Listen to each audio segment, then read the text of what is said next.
Sunt plictisită complet.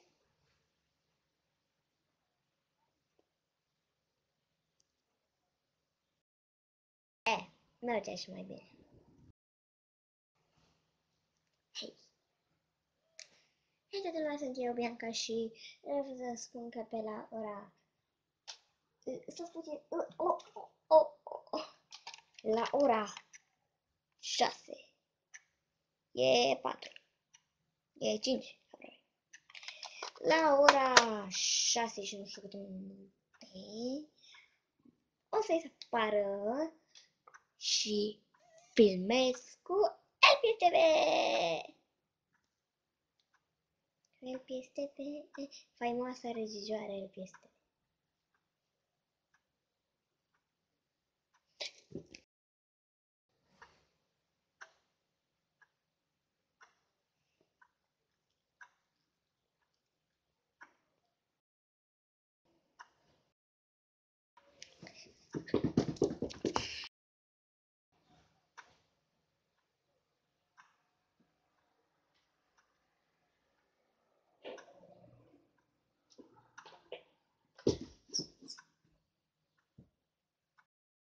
Random, nu-i așa?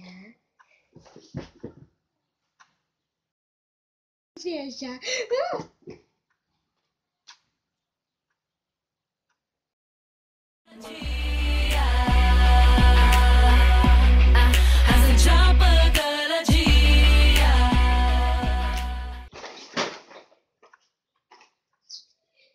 Am deranjat puțin.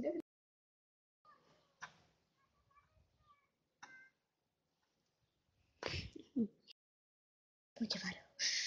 Azi noaptea am visat, eram uscată. Cred că auziți și voi tipătul ăsta. Nu știu că auziți. E o fetiță din blocul nostru. E puțin cam tâmpită și i-a scos când el e tâmpit. Au.